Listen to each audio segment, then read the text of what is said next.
Cordial saludo, estimado tutor y compañeros. En el día de hoy voy a hacer la sustentación de la fase número 1 de diseño de bases de datos. Bueno, mi nombre es Anderson Steven Muñoz Chindio y tengo 22 años. Estoy en el programa de Ingeniería de Sistemas. Provengo del municipio de San Sebastián, Cauca. Vivo actualmente en Cali. Ahí está mi correo institucional por si desean comunicarse conmigo. Y pertenezco a la UDR Cali. Bueno, para comenzar a hacer esta sustentación, primero tenemos que tener en cuenta qué es una base de datos. Una base de datos es un conjunto de datos organizado que se almacena de manera estructurada con el fin de tener una fácil manipulación. Estas bases de datos pueden almacenar lo que es información sobre personas, productos, pedidos u otro tipo de cosas. Como tal, el término base de datos se escuchó por primera vez en 1963 en un simposio en California y se la definió como un conjunto de información relacionada que se encuentra agrupada o estructurada. Hoy en día las bases de datos son una herramienta indispensable en las empresas y son de uso muy común a nivel también de usuario. No solo las empresas, sino también los usuarios hacen uso de estas bases de datos. Porque bueno, estas también recogen y protegen nuestra información ayudando a la toma de decisiones. Pero teniendo esto en cuenta, pues hay una pregunta como tal, la cual sería ¿cuál es su verdadero origen y cuándo nacen como tal las bases de datos?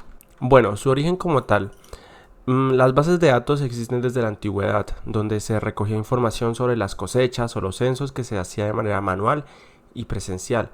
Y todos estos datos se custodiaban en bibliotecas. Pero, hablando ya como tal de las bases de datos ligadas a la informática, el origen como tal se remonta a 1884 con Hermann Hollerith, que desarrolló el tabulador electromagnético de tarjetas perforadas con el fin de ayudar en el resumen de la información y posteriormente a la contabilidad.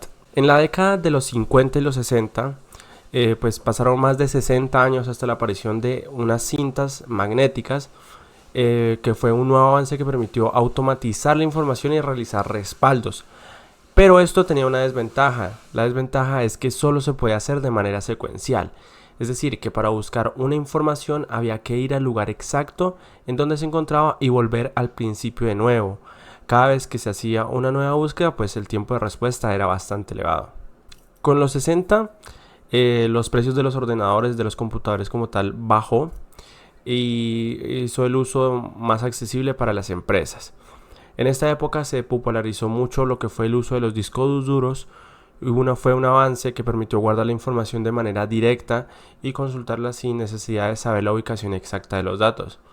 También se inició la primera generación de base de datos de red, Codacil, y las jerarquías IMS, las cuales permitían almacenar las estructuras de datos en listas y árboles, además de la creación de un estándar en los sistemas de bases de datos gracias a la creación de nuevos lenguajes de sistemas de información. En los años 70 y 80, Edgar Frank Codd, científico e informático inglés, definió el modelo relacional y publicó una serie de reglas para los sistemas de datos relacionales. Más tarde, Larry Ellison aprovechó las aportaciones que hizo Codd para desarrollar el Relational Software System, lo que actualmente se conoce como Oracle Corporation, que se destacaba por su estabilidad, escalabilidad, transacciones y multiplataforma. En la década de los 80 también se desarrolló el lenguaje de consulta estructurada, que yo creo que muchos lo conocen, llamado SQL, que permitió realizar consultas con el fin de recuperar datos de interés de una base de datos y realizar modificaciones en la misma de forma sencilla. A partir de los 90, las bases de datos orientadas a objetos surgieron para desarrollar datos complejos en los campos donde las bases de datos relacionales no han podido desarrollarse de forma eficiente. Aquí ya empiezan a aparecer herramientas como Excel, Access y también con la llegada del Internet, www.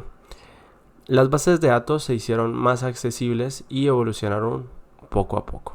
De 2010 en adelante, ya tomando como las futuras tendencias que va a tener las bases de datos, pues con la popularización de la computación en la nube, las bases de datos en la nube se volvieron comunes, permitiendo el almacenamiento y el acceso de datos de manera escalable y flexible.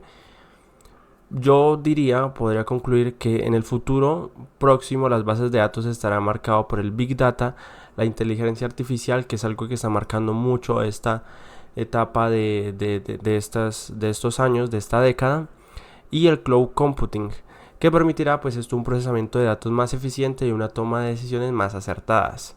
Un ejemplo de las bases de datos, pues las bases de datos hoy en día son muy comunes. Un ejemplo práctico, se vive con la misma universidad, la cual cuenta con una base de datos de todos los estudiantes, la cual contiene nuestros datos personales, nuestros datos de contacto.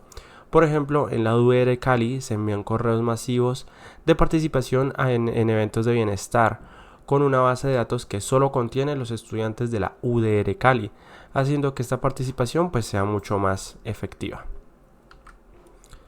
Las conclusiones que tengo es que, bueno, las bases de datos son una herramienta muy poderosa y productiva, puesto que se encuentran en todo lugar. Los podemos encontrar en una empresa, como usuario, en nuestro teléfono.